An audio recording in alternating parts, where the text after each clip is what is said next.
हो सका उतना वो लोग दिए। लेकिन संविधान और कानून के ऊपर कोई नहीं होता है। कानून का शिकंजा कसता है तो उसमें मंत्री संतरी विधायक हों चाहे प्रधानमंत्री हो, सब आते हैं। लिंगारान भी होते रहेंगे क्योंकि उनके मंत्री जो है ऐसे मुकदमों को अड़ंगा डाल के रोकते रहेंगे और मुकदमा फाइनल नहीं हो पाएगा। वो तो हम लोग अधिवक्ताओं की वजह से, लड़ाई की वजह से ये मुकदमा संभव हो पाएगा। अब उस पर सरकार अपनी ज़मीन को छुड़वाती कैसे है, यह भी देखने की बात है। अब मैं आप सबसे कहता हूँ कि आज आप सब लोग यहाँ आए हैं, अभी आप जिलाधिकारी के यहाँ जाइएगा, जाके उनसे सवाल करिए कि जब सरकारी ज़मीन पर वो अतिक्रमण। इस समय मैं जौनपुर ज़िले में कचहरी परिषद में मौजूद हूँ। जैसा कि आप लोग देख रहे थे, बरसों से, 1 साल से सब लोग इंतज़ार कर रहे थे, पूरा देश प्रदेश इंतज़ार कर रहा था। सब लोग एक आस लगा के बैठे थे, सबका जो है आँख का मतलब तरस रहा था, एक नज़रिए देख रहा था कि कब न्याय मिलेगा, कब तक न्याय मिलेगा। अनुराग हत्याकांड, अनुराग यादव को 1 साल पूरा हो गया। दीपावली की 1 दिन पहले उसका गला कटा था, दीपावली बीत गया, लेकिन तारीख अभी बाकी है सर, तारीख अभी बाकी है, 1 दिन और बाकी है और उस बच्चे का गला कटे। कल इस जो हमारे पास में बैठे हैं वकील साहब, इन्हीं के कर्तव्यों से कल जो है आदेश आया, जो उस आदेश से पूरा देश जो है खुशी में लहर, मतलब खुशियों का लहर उठ गया है पूरे देश में। लेकिन अभी बुलडोज़र नहीं चला है, उसकी राह सब लोग देख रहे हैं। थोड़ा सा सर से बात करने का प्रयास करेंगे। सर आपको बहुत बहुत धन्यवाद, जो पूरे देश को आप कल जो है खुशी का मतलब त्यौहार तो खुशी का बीत गया, लेकिन आप बोले थे कि जो दीपावली तक तो नहीं हो पाएगा, लेकिन दीपावली के बाद ज़रूर वो खुशी आएगी। वो खुशी आज आ गई। देखिए, बहुत बहुत धन्यवाद आपको और आपके सारे चैनलों को, और मैं ख़ास तौर से धन्यवाद आपको देता हूं कि हमारी नेता हैं प्रियंका गांधी जी, वो कहती हैं कि लड़की हूँ लड़ सकती हूँ, उन्होंने नारा दिया था। मुझे खुशी इस बात की है कि आप अम्बेडकर नगर से आई हैं, आजमगढ़ से आई हैं। आप आजमगढ़ से आकर जौनपुर में आप अनुराग यादव केस को जो मुकदमा था आप उसको कवर कर रही हैं, इसके लिए आपके हौसले को मैं धन्यवाद देता हूँ। और आपके दर्शकों से मैं ये निवेदन करता हूँ कि इनके हौसले को और मजबूत पंख लगाने की जिम्मेदारी आपकी है। आप सब लोग इनको ताकत दीजिए और इनके चैनल को आप सब लोग सब्सक्राइब करिए, जिसकी वजह से ये आजमगढ़ जौनपुर ही नहीं, ये पूरे हिंदुस्तान में जाकर एक ऐसे परिवार की जिसकी लड़ाई मैं लड़ रहा था, उन जैसे परिवारों की खबरों को आप तक ये पहुंचा पाए। तो मैं आपको बहुत धन्यवाद दूँ। बहुत बहुत धन्यवाद भैया आपको जी भी, क्योंकि आप लोगों से ही हम लोगों का हौसला बढ़ा, बुलंद हुआ। जैसे आप जैसे वकील से हम लोगों को सीख मिली, और जो भैया कह रहे हैं ये बहुत हमारे लिए जो है उपहार के रूप में है, ये शिक्षा के रूप में, उपहार के रूप में है। जो ये मुख से इनके निकला है वो हमें जो है बहुत खुशी मतलब दे रहा है कि ऐसे हमारे जो है विचारों को और हमारे कर्तव्यों को देख के भैया जो बोल रहे हैं, हमको भी आगे बढ़ने का मौका दे रहे हैं। ऐसे ही आप लोग भी मौका दीजिए ताकि हम भी और आगे बढ़ें। देखिए, मैं आपको एक सरसरी बता देता हूँ कि क्या रहा मामला। क्योंकि महिला हैं, महिलाओं को बहुत कष्ट होता है, बहुत परेशानी से आप तक मैं आती हूँ। नहीं, मैं इसीलिए तो मैंने कहा कि मैं आपसे 1 to 1 बात करूंगा, और मैं इसलिए आपको समय भी दे रहा हूं कि आपको ताकत देने का काम अगर हम नहीं करेंगे तो वो कौन करेगा, जो हमारी पार्टी की विचारधारा भी है। अब मैं आता हूं एक अधिवक्ता के रूप में। जी सर, अब अपने जो हम लोग मुद्दे पे आए। हाँ, मुद्दे पे आता हूँ। मुद्दा ये है कि आज से 1 साल पहले, आज हो गया 25 तारीख, मतलब आज से 5 दिन बाद, मतलब 30 तारीख को ठीक 1 साल हो जाएगा। एक कबीरुद्दीनपुर गांव का एक होनहार लड़का था, अनुराग यादव। वहाँ पर 2 परिवारों के बीच में विवाद होता है। अनुराग का परिवार था और लालता का परिवार था। मैं नाम अनुराग का इसलिए ले रहा हूँ क्योंकि अनुराग की हत्या हो गई। लालता की मैं बात इसलिए कर रहा हूँ क्योंकि लालता उसमें मारने वालों में से लालता मुख्य अभियुक्त है, तो या रमेश मुख्य अभियुक्त है। तो चूँकि मुकदमा जो चल रहा है लालता के नाम से चल रहा है, इसलिए मैं लालता का नाम ले रहा हूँ। तो वहाँ पर बंजर खाते की भूमि को लेके बहुत सालों से, 40 सालों से विवाद चल रहा था। उसका दीपावली के 1 दिन पहले उन लोगों में आपस में झगड़ा होता है। झगड़ा होने पर क्या होता है कि इन लोगों ने मिलकर अनुराग का गला काट कर उसकी हत्या कर देते हैं। हत्या होने के बाद जिला प्रशासन सख्ते में आता है, जागता है, सब लोग पहुंचते हैं कबरुद्दीनपुर में और वहाँ पर जो बात निकल के आती है कि हत्या हुई क्यों, तो हत्या हुई उस बंजर खाते की भूमि जो 932 नंबर का खाता था। तुरंत ने जिला प्रशासन ने जल्दी में बगैर कुछ सोचे समझे उन्होंने वहाँ पर एक नोटिस छपा कर दिया कि ये मकान बंजर खाते की भूमि पर बना हुआ है, उसका ध्वस्तीकरण होना चाहिए और जुर्माना भी लगा दिया। लेकिन उसके बाद क्या हुआ, उस पर एक आपत्ति दाखिल होती है और वो फिर मुकदमा आ जाता है तहसीलदार कोर्ट में और चलने लगता है। वो मकान जस का तस खड़ा रहता है, प्रशासन को में चुनाता है।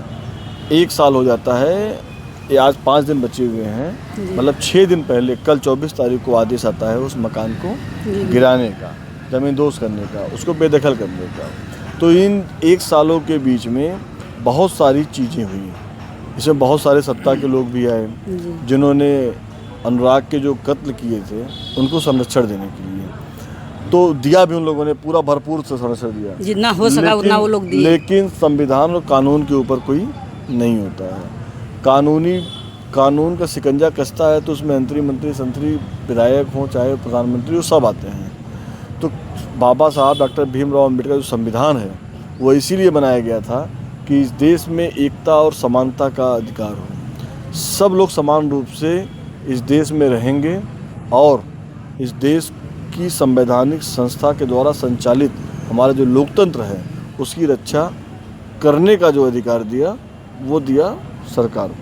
लेकिन आज क्या हो रहा है कि संवैधानिक संस्थाओं पे अतिक्रमण करने का प्रयास, संविधान को ख़त्म करने का प्रयास वर्तमान की सरकार भारतीय जनता पार्टी कर रही है।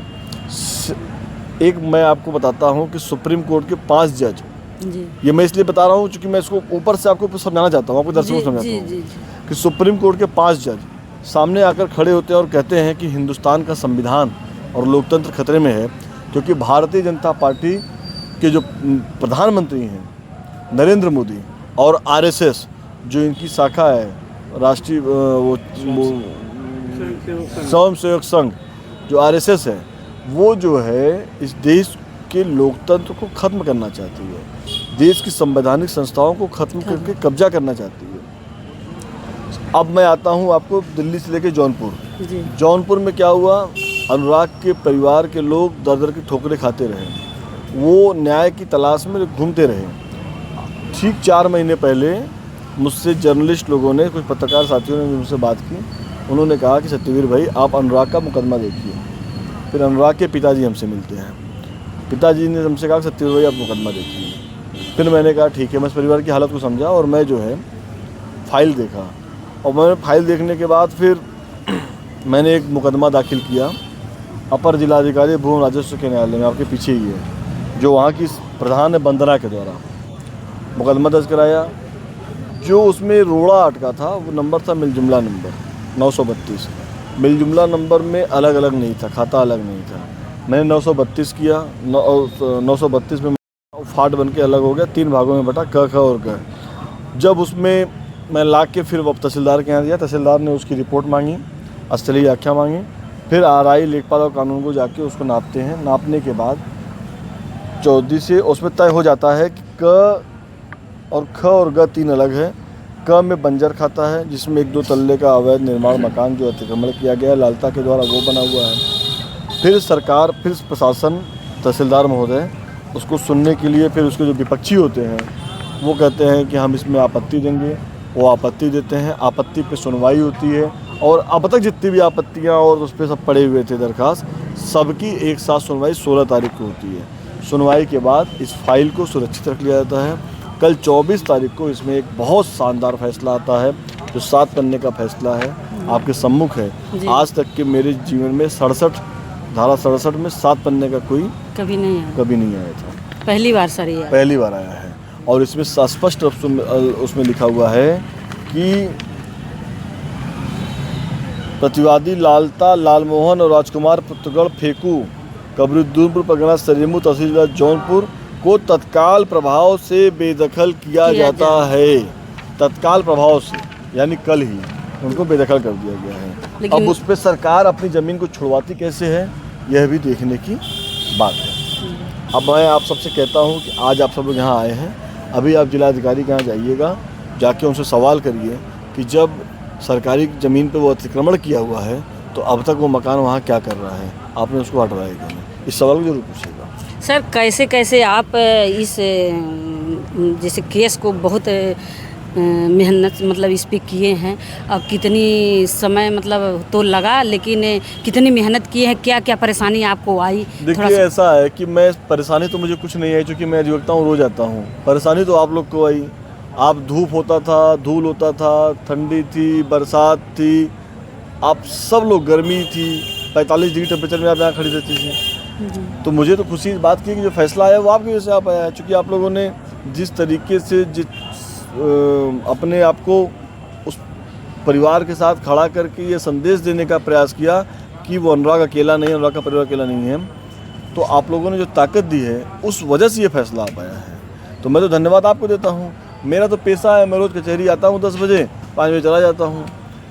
इतने दिन से आप केस मतलब वकील हैं, केस लड़ रहे थे, लेकिन कभी ऐसा केस और आपको कभी देखने में आया था कि पहली बार आया? नहीं, ये मैं तो मुकदमा 15, 20, 25 तो मुकदमा मेरे पास रोज ही है।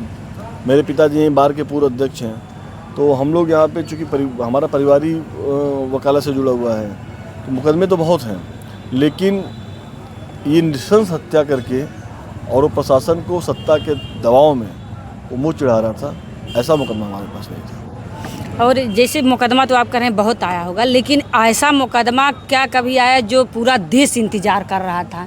एक मुकदमे के लिए, एक फाइल को मतलब लेके मैं आपके एक न्याय के लिए पूरा देशवासियों से ये देश निवेदन करता हूं कि जब तक, भाई मेरी बात बुरी भी लगेगी, जब तक ये भारतीय जनता पार्टी की सरकार है तो इस तरह के मुकदमे आते रहेंगे, और ऐसा मुकदमा आएगा और ऐसे मुकदमे लिंगर ऑन भी होते रहेंगे, क्योंकि उनके मंत्री जो है ऐसे मुकदमों को अड़ंगा डाल के रोकते रहेंगे और मुकदमा फाइनल नहीं हो पाएगा।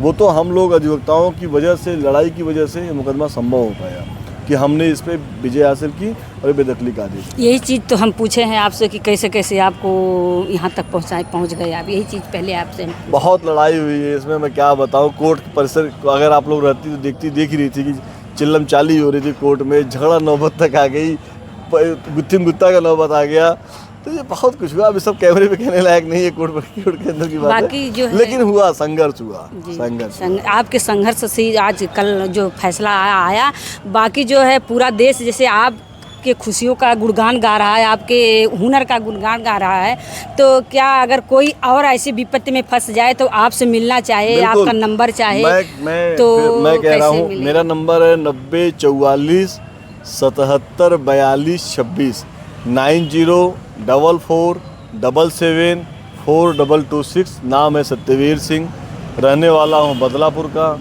गांव का नाम है खमपुर, पोस्ट है गनौली तियरा, और मैं विधानसभा भी लड़ना चाहता हूँ बदलापुर से। मैं कांग्रेस पार्टी का नेता भी हूँ। हमारे नेता नदीम जावेद जी, प्रियंका गांधी जी और राहुल गांधी जी हैं। आपको कभी भी ज़रूरत पड़ेगी, आप इस तरह के जो भी हमारे साथी हैं जिनके पास पैसा नहीं है और वो बेचारे इस तरह के पीड़ित हैं, तो मैं आपके साथ निश्चल रूप से खड़ा हूँ। मैं नहीं, मेरा पूरा अधिवक्ता समाज आपके साथ खड़ा है। देखिए ये भैया जी कह दिए, अपना पूरा पता भी बता दिए, जितने लोग जैसे जो गरीब हों, जो परेशान हों, इनसे मिल सकते हैं। इनका नाम सत्यवीर है, सत्यवीर। जैसे कि इनका नाम सत्यवीर है, उसे सत्य की लड़ाई लड़ भी रहे थे और सत्य की विजय पाके दिखा भी दिए भैया। मेरे पापा का नाम विजय प्रताप सिंह है। विजय प्रताप और सत्यवीर दोनों मिक्स हो गया। सत्यवीर लड़ाई लड़ता है और विजय प्राप्त करता है। और ये आप जो लोग देखते हैं, कुछ लोग जैसे ये है, जैसे आप कहते हैं सब लोग यादव हैं, यादव की लड़, जैसे आप क्या हैं? मेरे अंदर जाति नहीं है, मैं सिंह कभी अपने आप को मानता ही नहीं हूँ। मेरे नेता नदीम जावेद हैं, मैं पिछले 25 साल से उनके साथ रहता हूँ। लोग मुझे कहते हैं सब्बीर नाम है इसका, तो मैं मुसलमान हो जाता हूँ। जब मंगल यादव हमारे दोस्त है, कहते हैं ये साला यादव है, तो मैं यादव हो जाता हूँ। मैं माफ़ी चाहता हूँ, मेरे मुँह से गाली निकल गई, तो उसको मैं अन्यथा नहीं लेता हूँ उसको, जैसे वो दूसरे के द्वारा। नहीं, वो प्यार है। जी प्यार। तो वो प्यार है। तो मैं यादव भी हूँ, मैं ठाकुर भी हूँ, मैं ब्राह्मण भी हूँ, मैं जो है हरिजन भी हूँ, मैं मियाँ भी हूँ, मुझे सब कुछ मान सकते हैं। मेरे अंदर सब समाहित है, छोड़ के आप एक वकील हैं। और मैं एक कांग्रेसी हूँ, और कांग्रेस सबके साथ है, और इन सब को छोड़ के, और इसको आप जोड़ेंगे तो मैडम ने कहा आप अधिवक्ता भी हैं। हाँ, मैं अधिवक्ता भी हूँ। मैं सामाजिक रूप से, राजनीतिक रूप से और अपने अधिवक्ता का जो हमारा कार्य है, उन तीनों को मिला के मैं सत्यवीर हूँ। बाकी आप लोग भैया का सपोर्ट करिए, जैसे वो वकील हैं, गरीबों का जो है मसीहा भी है और गरीबों का साथ भी देते हैं। ऐसे अगर इनको आप लोग सपोर्ट करेंगे, ये चुनाव लड़ना चाहते हैं उसमें उतारेंगे, उनको इनकी जीत को हासिल कराएंगे तो और आगे मजबूती से भैया आप लोगों का साथ। मैं इस चुनाव लड़ने की स्वार्थ की वजह से मैं आपसे बात नहीं कर रहा हूँ, नहीं कर रहे हैं, लेकिन बाकी अगर जनता है आपको मैदान में उतारेगी, अगर आपको जीत का हासिल कराएगी तो आप और खुशी से और उनका जो है साथ देंगे। मैं इस बार बदलापुर विधानसभा 364 विधानसभा है, मैं कांग्रेस पार्टी और समाजवादी पार्टी गठबंधन से चुनाव लड़ना चाहता हूँ और मैं जनता के बीच में हूँ, उसकी मदद भी करता हूँ, मेहनत भी करता हूँ। तो अगर आप कह रही हैं तो मुझे ज़रूर सपोर्ट करिएगा। बाकी शेर तो यही है, जो शेर अनुराग हत्याकांड में जो शेर था वो शेर यही है। आज शेर जो है जैसे गीदड़ को फाड़ के खाता है, वैसे भैया लालता को फाड़ के आज खा गए समझिए। बाकी आप लोग जो अच्छा कमेंट करिएगा और भैया को भी खुशी मिले, हम लोगों को भी खुशी मिले। शेयर करिएगा और लाइक करिएगा, सब्सक्राइब करिएगा। बाकी जय हिंद, जय।